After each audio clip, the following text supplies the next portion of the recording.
બનાસકાંઠા જિલ્લાના થરાદમાંથી મુખ્ય નર્મદા કેનાલમાંથી જમડા ગામેથી નીકળતા ઈઢાટા માઇનોરમાંથી પાણી બંધ થતા થરાદ અને વાવ તાલુકાના 7 ગામોની વિકટ પરિસ્થિતિ સર્જાઈ છે।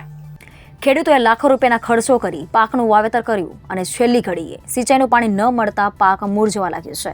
થરાદ તાલુકાના ભાચર, ઈઢાટા, લોરવાડા, વાવ તાલુકાના પ્રતાપપુરા, ભાખરી, ઢીમા સહિતના 7 ગામની સીમમાંથી પસાર થતી જમડા, ઈઢાટા, ઢીમા માઇનોર કેનાલ એકદમ સિંચાઈ માટેનું ખેડૂતોને પાણી ન મળતા ખેડૂતો મુશ્કેલીમાં મુકાયા છે।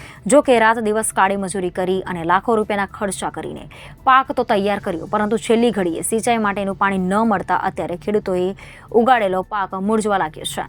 ખેડૂતો દ્વારા તંત્રનો વારંવાર ધ્યાન દોરવા છતાં તંત્ર દ્વારા આંખ આડા કાન કરવામાં આવી રહ્યા છે અને છેલ્લા 10 દિવસથી પાણી છોડવામાં આવતું નથી, જેથી કરીને ખેડૂતોની હાલત કફોડી બની ગઈ છે અને કાપરી બની ગઈ છે। આ બાબતે જવાબદાર તંત્ર દ્વારા તાત્કાલિક ધોરણે જમડા, ઈઢાટા, માઇનોર 1 અને 2માં સિંચાઈ માટેનું પાણી છોડવામાં આવે તેવી ખેડૂતોએ માંગ કરી રહ્યા છે। જો 2 દિવસની અંદર કેનાલમાં સિંચાઈ માટેનું પાણી આવવામાં નહીં આવે તો થરાદ ખાતેથી નર્મદા કચેરી ખાતે ખેડૂતો દ્વારા ભૂખ હડતાલ પર બેસવાની ચીમકી ઉચ્ચારવામાં આવી છે।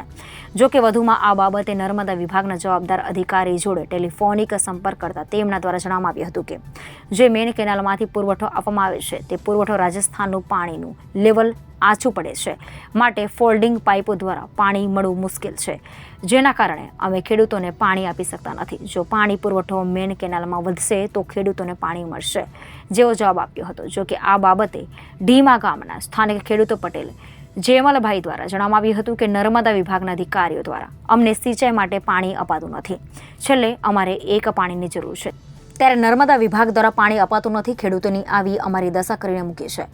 અમારે અત્યારે જવું તો ક્યાં જવું? લાખો રૂપિયાના ખર્ચો કરીને અમે પાક તો ઉગાડ્યો, પણ અમને છેલ્લું પાણી સિંચાઈ માટે મળતું નથી, જેથી કરીને અમે જે રાત દિવસ કાળી મજૂરી કરીને પાક તૈયાર કર્યો છે તે પાક અત્યારે મૂરઝાઈ રહ્યો છે। જો અમને તાત્કાલિક પાણી આવવામાં નહીં આવે તો અમે 2 દિવસની અંદર નર્મદા ખાતેથી ઓફિસે ઉપવાસ પર બેસીશું, જેવું જણાવ્યું હતું।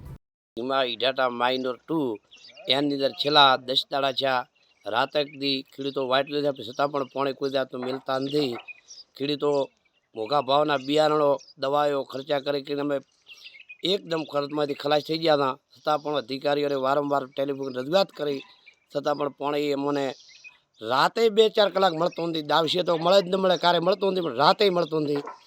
હવે ખેડૂતોને એક તો ચક્રવર્તી વાવાઝોડાનું નુકસાન, ઉપરથી આ મોંઘા બિયારણ અને પાણી માટે ખેડૂતો રાતે લગભગ આખી રાત અહીં ઠંડીની અંદર અમે બેઠા રહ્યા, પણ છેલ્લા 10 દાડા જ્યાં પાણી મળતું નથી। અધિકારીઓને વારંવાર રજૂઆત પણ કરી દે, પણ કોઈ જાતનું એ લોકો ધ્યાન પણ દોરતા નથી અમારી જાતનું। હવે અમને 2 દાડામાં પાણી નહીં આલે તો અમે તમામ ખેડૂતોએ નક્કી કર્યું છે કે થરાદ ખાતેની કચેરી માથે જાય અને ભૂખ હડતાલ માથે ઉતરવું પડશે અને સરકારને અમને આ પિયત કર્યું ભલે વળતર આલે, બાકી અમારો તમામ પાક અત્યારે બળી રહ્યો છે। હું પટેલ જેમલભાઈ ધર્માભાઈ ગામ ઢીમા આ કેનાલ માથે મારું પિયત કરેલું છે, આ બધોય પાક બળી રહ્યો છે। અહીંયા ઈઢાટા કેનાલ ફોટ્યું બંધ થવાથી ખેડૂતોનું બધો મોલ બગડે છે અને 2 પોણી સારું બગડે છે। એટલે હવે આ કારણ શું છે એમ કે હવે આ સાલું તરત થવું જોઈએ અને મોઢે આવ્યો કોળિયો અને અમારે પોણી વગર કોઈ પણ થાય એમથી એડા ભાજી ગયા અને મેલાનો બીજા ઘણા નુકસાન છે। હવે આ નુકસાન આવે તો પબ્લિક કેવી રીતે આવું નુકસાન ભોગવી શકે? એટલે દમ બળે એમ પોણી તાત્કાલિક ચાલુ થાય એવી અમારી વિનંતી છે। અમારી વિનંતી છે કે ઈઢાટા ફોટ્યું તાત્કાલિક ચાલુ કરે, 2 પોણી સારું કરીને અમારો પાક બગડી જાય છે અને અમને પશુપાલનનું નુકસાન મોટું પડ્યું છે। હવે અમારે શું કરવું અને મારો મોઢા કોળીઓ મારો છીનવાઈ જાય છે। Reporter Thanaji Rajput, Janadesh news, Banaskantha.